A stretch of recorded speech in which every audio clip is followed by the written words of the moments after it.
నమస్తే అండి, welcome to our channel సలాం సైనిక. దేశ ప్రజల శ్రేయస్సును కోరుతూ దేశ సరిహద్దుల్లో పహార కాస్తూ శత్రు సైన్యాలకి అడ్డుగోడగా నిలుస్తున్న ప్రతి జవాన్కి సలాం చేస్తూ సలాం సైనిక ఛానల్కి స్వాగతం.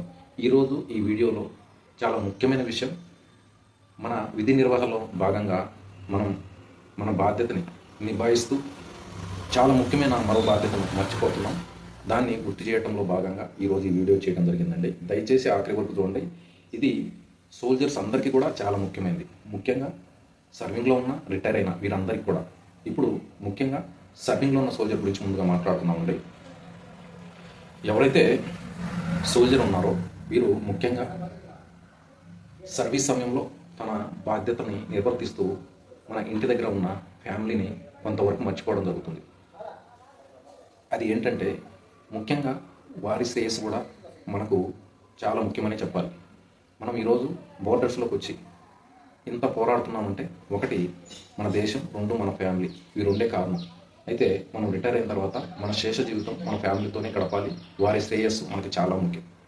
ఇక్కడ మనం ముఖ్యంగా ఆలోచించాల్సింది ఏంటంటే మన పార్ట్ ఓడర్స్ సర్వీస్లో ఉన్నప్పుడు మన ఫ్యామిలీకి సంబంధించి name and date of birth, అలాగే పిల్లలకు సంబంధించి name and date of birth, అలాగే ఇంకా ఎన్ఓకే నెక్స్ట్ ఆఫ్ కిన్ని మనం ఎవరికి పెట్టాము, ఆ తర్వాత కుదానా కాస్త ఏమైనా పొరపాట్లు జరిగినట్లయితే దానిని మనం ఏ విధంగా సేఫ్టీ అనేది మనం ఉంచాం అంటే మనకి ఇన్సూరెన్స్ ఉందా లేదా. రెండో విషయానికి వచ్చేసరికి సర్వీస్లో ఉన్నంత వరకు ఏజీఎఫ్ ఒకటి, రెండోది చాలా ముఖ్యమైనది డిఎస్పీ అకౌంట్. డిఎస్పీ అకౌంట్ అనేది మన శాలరీ అకౌంట్ని ఖచ్చితంగా చేయించుకొని ఉండాలండి. Defence salary package account maximum అన్ని బ్యాంక్స్, పిఎన్బి కానీ, ఎస్బీఐ కానీ, హెచ్డిఎఫ్సి కానీ, యాక్సిస్ కానీ, ఇవన్నీ కూడా మ్యాక్సిమం అందరికీ కూడా సోల్జర్స్కి ముఖ్యంగా కనీసం 50 లక్షల రూపాయలు కవరేజ్ అనేది ఇస్తున్నారు. కానీ అందులో కూడా నామినీ ఎవరున్నారనే విషయాన్ని కూడా మనం తప్పకుండా చెక్ చేసుకోవాలి.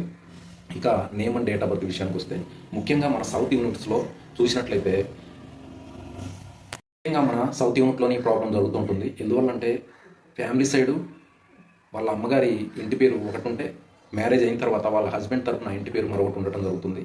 అప్పుడు ఈ విషయాన్ని పెద్దగా పట్టించుకోకపోవటం కారణంగా పార్ట్ ఆర్డర్ చేసే సమయంలో సరైన జాగ్రత్త తీసుకోకపోవటం కారణంగా నేమ్లో వేరియేషన్ అనేది రావటం జరుగుతుంటుంది. తర్వాత మనము రిటైర్ అయ్యే సమయంలో చూసుకుందాంలే అనే కారణంగా అనే విధంగా ఆలోచిస్తూ రిటైర్ కూడా అయిపోవడం జరుగుతుంది. ఆ తర్వాత వెనక్కి తిరిగి చూసి ఇంత టైం నేను వెయిట్ చేశానా అనే పరిస్థితికి రావడం జరుగుతుంది ఒక సోల్జర్. అయితే ఇక్కడ మన రిటైర్మెంట్ టైం దగ్గర పట్టింది, ఇంకా ఇప్పుడు ఏం చెయ్యకూడదు, చెయ్యలేము అనే విధంగా ఉంటే రిటైర్మెంట్ దగ్గరలో ఉన్నప్పుడు ఇంకా ఏం చెయ్యకపోవటం ఒక విధంగా బెటర్.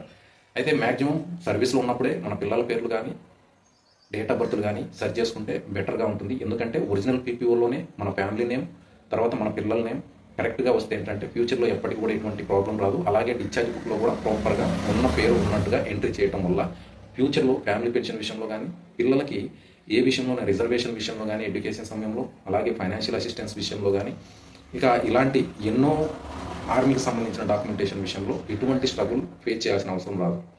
ఎక్స్ సర్వీస్మెన్ ఉన్నంత వరకు తను ఎలాంటి పరిస్థితి వచ్చినా ఫేస్ చేయగల కెపాసిటీ ఎక్స్ సర్వీస్మెన్కి ఉంటుంది. ఒక్కసారి ఆలోచించండి, రిటైర్ అయిపోయిన తర్వాత ఉదాహరణ కాస్త ఏదైనా జరిగింది ఎక్స్ సర్వీస్మెన్కి, అతను చనిపోయాడు, అమరుడయ్యాడు అన్నప్పుడు అలాంటి పరిస్థితుల్లో ఇంట్లో ఉన్న వారి బాధ అనేది వర్ణనాతీతంగా ఉంటుందండి. వారి విషయంలో కూడా మనం జాగ్రత్త తీసుకోవాలి. ముఖ్యంగా రిటైర్ అయిన తర్వాత కూడా మన family name and date of birth అనేది మన సోల్జర్ బోర్డు త్రూ ఆర్మీలో ఉన్నప్పుడు ఏదైతే మనం అఫిడవిట్, 2 న్యూస్ పేపర్ కటింగ్స్, అలాగే ఆధార్, పాన్ కార్డ్ మనము సోల్జర్ బోర్డులో సబ్మిట్ చేస్తే అక్కడ నుండి లెటర్ పంపి రికార్డ్ ఆఫీస్లో పార్ట్ ఆర్డర్ చేయించి మరలా రికార్డ్ ఆఫీస్ నుంచి ఆ పార్ట్ ఆర్డర్ కాపీ మనకు చేరడానికి 6 నెలల్లో ఆ పని అయిపోతుందండి. ఇక్కడ ఎటువంటి అబ్జెక్షన్లు అనేవి రావు. మాజీ సైనికుల wife and children's date of birth and name and date of birth విషయంలో అయితే ఇది ఒక పార్ట్. అయితే ఇది ఎలాగైతే మన పార్ట్ ఆర్డర్ కాపీ మనకు చేరుతుందో వెంటనే పీపీఓలో name and date of birth అనేది పిల్లలవి కానీ వైఫ్ కానీ తప్పకుండా వెంటనే చేంజ్ చేసుకోవాలి. అలాగే డిశ్చార్జ్ బుక్లో కూడా వెంటనే ఎంట్రీ చేయించుకోవడానికి ప్రయత్నించండి.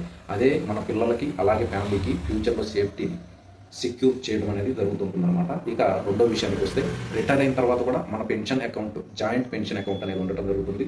చాలామంది గమనించే ఉంటారు. ఇన్ కేస్ సింగిల్ అకౌంట్ని కూడా కొంతమంది జాయింట్ అకౌంట్గా చేసుకొని దాన్ని పెన్షన్ అకౌంట్గా చేసుకోవడం జరుగుతుంది. అయితే తప్పకుండా ఈ విషయాన్ని గుర్తుంచుకోవాలంటే రిటైర్ అయిన తర్వాత ఇది కూడా డిఎస్పీ అకౌంటే కదా, దీంట్లో మంచి బెనిఫిట్స్ ఉన్నాయని పొరపాటు కూడా నెగ్లెక్ట్ చేసి డిఎస్పీ అకౌంట్ని అలాగే ఉంచుకున్నారంటే ఫ్యూచర్లో ఏదైనా జరగకూడదని జరిగి ఎక్స్ సర్వీస్మెన్కి ఏదైనా అయింది అంటే రావాల్సిన బెనిఫిట్స్ రావండి. ఇలాంటి ఇన్సిడెంట్స్ ఈ మధ్య కాలంలో చాలానే చూసాము.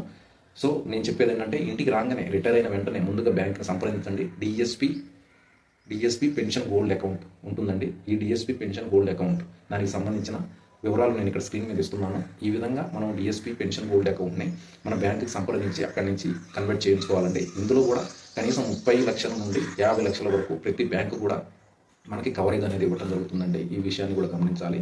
దీంతోపాటు ఒక మంచి ఇన్సూరెన్స్, మనకి ఎలాగో హెల్త్ విషయంలో మనకి ఈసీహెచ్ఎస్ కార్డ్ ఒక అండదండగా ఉన్నాయి కాబట్టి మనకి హెల్త్ ఇన్సూరెన్స్ ప్రత్యేకంగా అవసరం లేదు. కానీ ఇది లైఫ్ కవరేజ్ ఇన్సూరెన్స్ అనేది మనకు తప్పనిసరిగా ఉండాలి కాబట్టి వీలైతే ఇంకో ఇన్సూరెన్స్ చేయించుకోవడానికి ప్రయత్నిస్తే మంచిదనే చెప్పాలి. ఇలా ఈ డీటెయిల్స్ అనేవి చాలా ముఖ్యమైనవండి. దయచేసి మీరు సర్వీస్లో ఉన్న రిటైర్ అయిన ఈ డిఎస్పి అకౌంట్ విషయంలో, అలాగే ఫ్యామిలీ పిల్లల name and date of birth change విషయంలో కానీ, డాక్యుమెంటేషన్ విషయంలో తప్పకుండా అలర్ట్గా ఉండండి. ఇదే మన ఫ్యామిలీని కాపాడుతుందన్న విషయాన్ని గుర్తుంచుకోండి దయచేసి. ఇదండి వీడియో. ఇది అందరికీ కనెక్ట్ అవుతుంది, చాలా ఇంపార్టెంట్ అని మీకు అనిపిస్తే తప్పకుండా మన సోల్జర్స్కి అందరికీ కూడా ఈ వీడియోని షేర్ చేయడానికి ప్రయత్నించండి. ఇదండి వీడియో. మరో వీడియోలో మళ్ళీ కలుద్దాం. Thank you for your support. జై హింద్.